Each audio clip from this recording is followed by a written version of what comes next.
The city's university district sprawled for blocks in every direction from the center of town. Although the university employed its own cohort of city police officers, neither the city nor the county government recognized the district as an official ward. In truth, the university district was nothing more than a colloquial term for the neighborhoods encircling the campus. The campus itself sat comfortably between two formally recognized city districts, occupying a 1,500-acre lot. Each year, more than 20,000 students flocked there to enroll in the university's various programs. Nearly half came from modest means, drawn by the reputation of the university's celebrated College of Business and Economic Development. For decades, few outside the region paid much attention to the school. That changed in the late 1960s when the city's only law school earned accreditation from the American Bar Association. In the 1980s, the law school briefly captured national headlines when its first valedictorian successfully defended several major tobacco companies against lawsuits filed by cancer patients. Enrollment soared until the turn of the century, when more students began pursuing master's degrees in business administration rather than law. Even so, the city's sole law school retained its reputation for producing graduates of the highest caliber. Ironically, a number of those accomplished alumni would later sue their alma mater when the university began displacing low-income neighbors to clear land for sprawling new dormitories and apartment complexes. The truth was that the so-called university district had become a legal nightmare for the city council.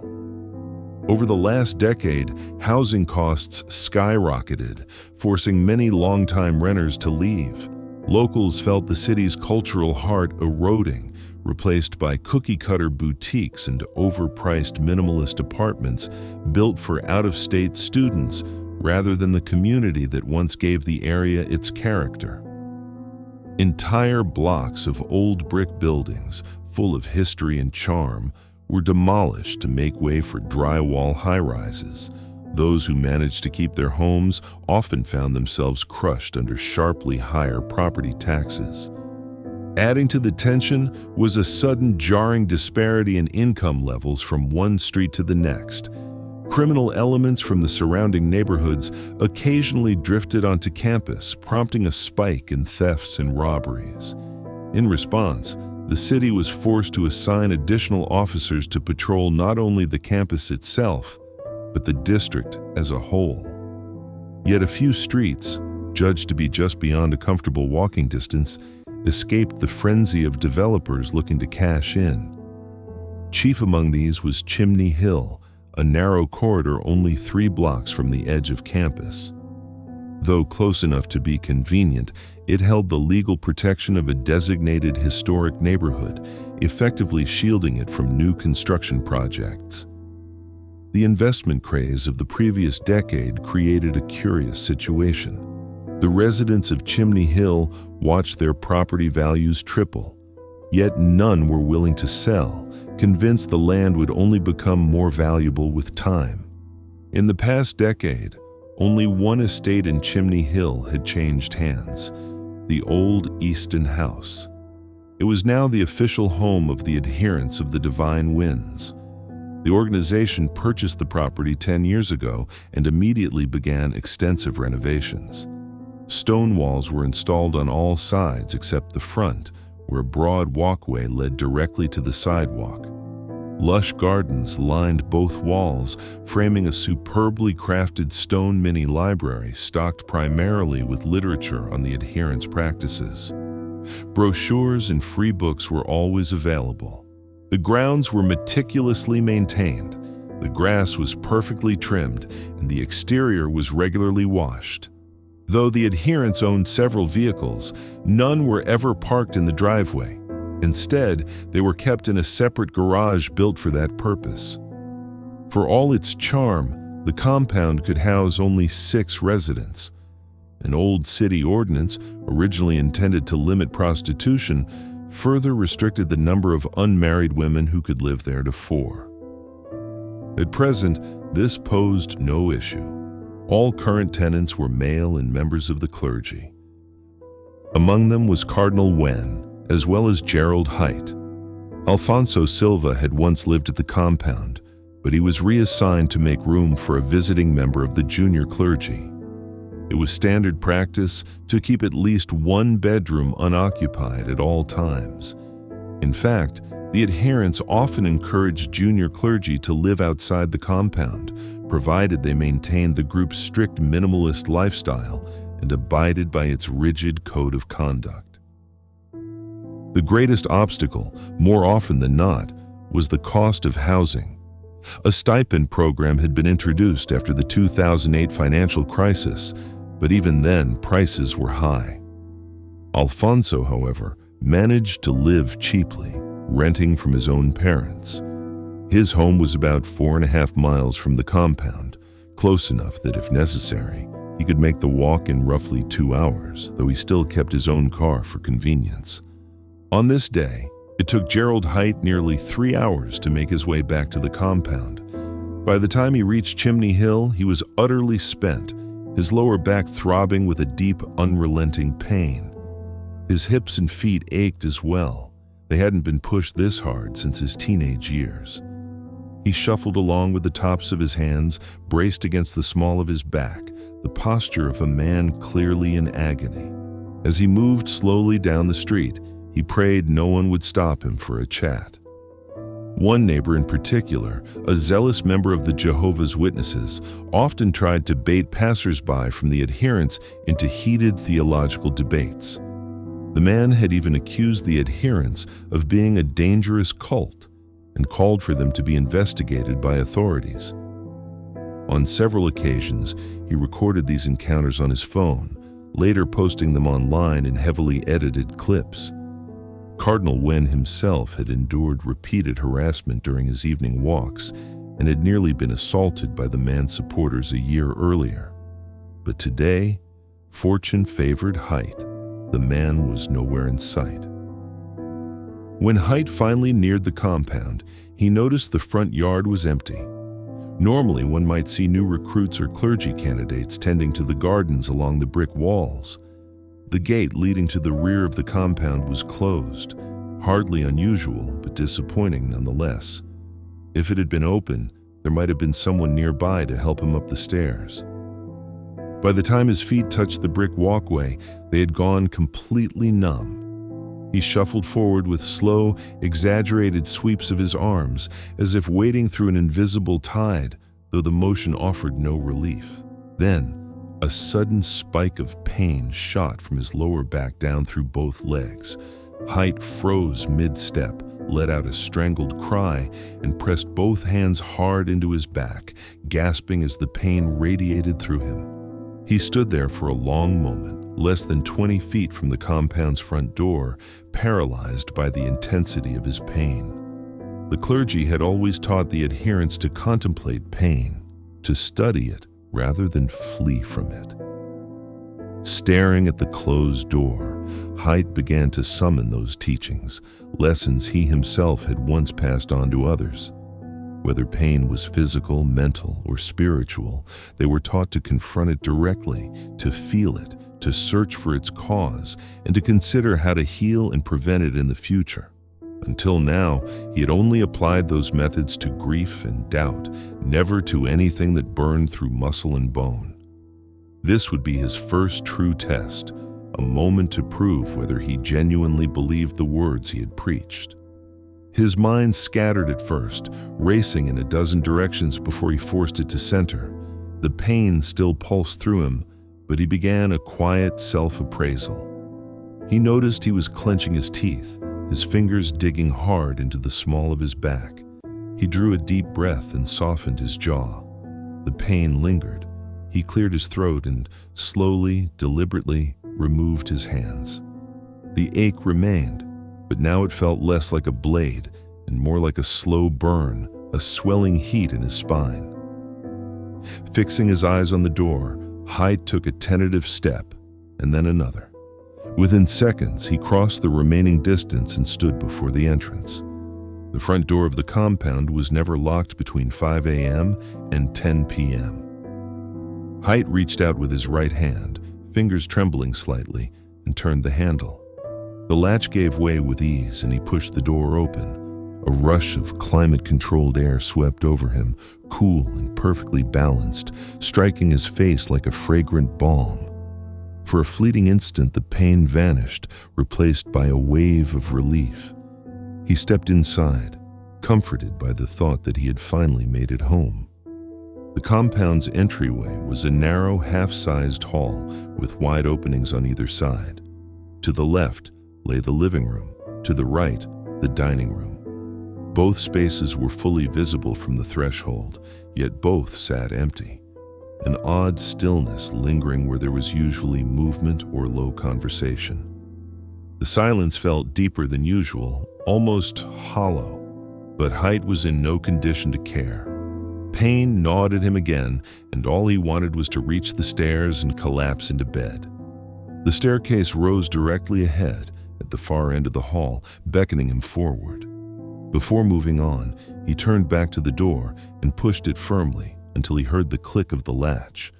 Only when he was certain it was shut and secure did he turn again toward the waiting stairs. "Father Haidt?" The voice cut through the silence, and Haidt spun around, startled.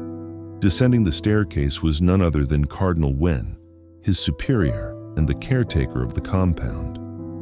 Nguyen's presence was always striking. Though Vietnamese and somewhere near 50 years of age, he appeared no older than his early 30s. Not a single strand of gray marred his black hair, and no wrinkle, blemish, or trace of age marked his smooth complexion. His black senior clergy suits were impeccably tailored, every fold and seam in perfect order. Even the cadence of his steps, deliberate and unhurried, seemed arranged with almost unnatural precision. He stood only 5.5 feet tall, yet his presence filled the hall, giving the impression of a man far larger than his frame. His aura carried a quiet authority that made others instinctively straighten their posture or lower their voices in his presence. Nguyen's face was composed, serious as always, an expression that unsettled newcomers and casual visitors alike.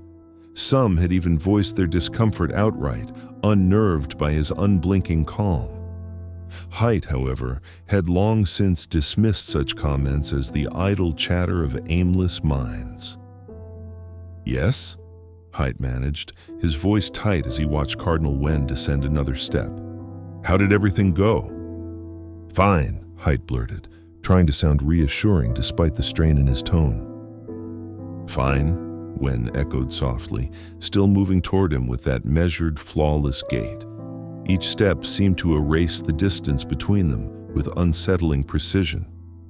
When he finally stopped, he did so well inside the usual bounds of personal space, less than a foot away. Though Haidt stood a full 6 inches taller, the intimidation was overwhelming. The ache in his lower back dissolved into a sharper, colder sensation: fear. Instinctively, he shifted backward, only to feel the unyielding resistance of the front door against his shoulder blades. They stood locked in place for what felt like an eternity. Half a minute, perhaps more. Haidt found himself unable to look away from Nguyen's unblinking eyes, which regarded him with an intensity that seemed to peel back every layer of composure he had left. Then, Nguyen brought his hands together, fingertips meeting their counterparts in a perfect steeple. The gesture, precise and deliberate, should have been benign, but in that moment, it carried an unmistakable menace. "Fine," Cardinal Nguyen said at last, widening his eyes. The subtle shift only deepened Haidt's dread.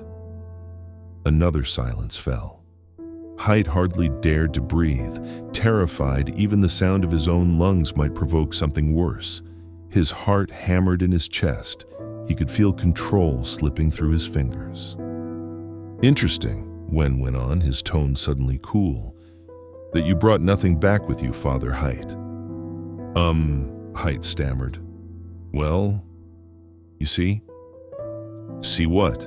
Nguyen snapped, his words sharp enough to cut. "See your failure? A blind man could see that." "No, Your Grace, I went to the house." Haidt's words tumbled out in pieces. "Grace," Nguyen interrupted, his voice darkening, "is what you're going to need." Silence again. Haidt forced himself to meet the Cardinal's gaze. The eyes were impossibly black, so dark he could not tell where the pupil ended and iris began.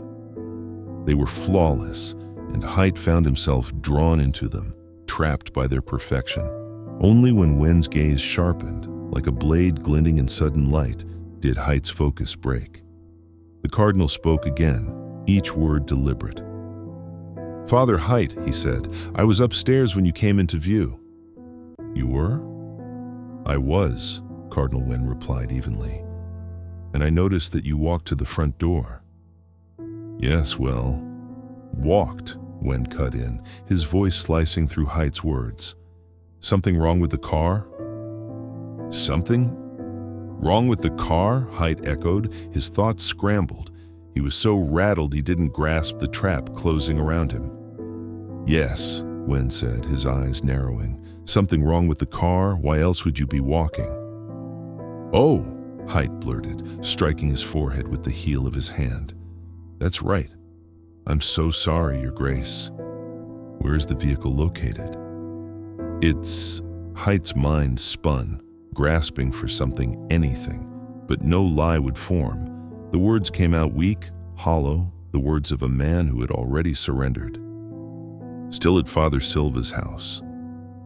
Cardinal Nguyen's face tightened. He exhaled slowly, the sound heavy with frustration. His eyes narrowed further, dark and cutting, as if they could pierce straight through Haidt's soul. Haidt swore he could feel the heat of the Cardinal's anger radiating from across the hall. They stayed locked in that moment, long enough that the dull throb in Haidt's lower back began to flare again. Nguyen's expression did not change. If anything, the Cardinal seemed to draw strength from Haidt's weakness.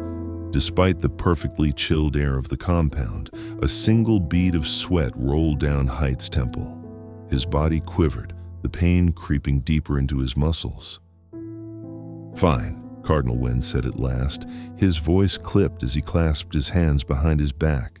The gesture broke the spell, and Haidt felt a rush of relief. The pain in his back still lingered, but its intensity dulled the instant Nguyen shifted his posture. "Before you go upstairs," the Cardinal continued, his tone cool and final, "call a tow. Make sure they can send an invoice directly here." "Yes, Your Grace," Haidt said quickly. Cardinal Nguyen lingered a moment longer, studying Haidt's face with unreadable intensity. Then, as abruptly as he had appeared, he turned and walked away, hands still clasped behind his back, his measured steps fading into the silence of the hall. Haidt swallowed once, then again. He wiped the sweat from his cheek with trembling fingers and let out a long, shaky breath. He straightened slightly, clasped his own hands behind his back in a subconscious imitation of the Cardinal, and began the slow walk toward the kitchen, the only room in the compound with a phone.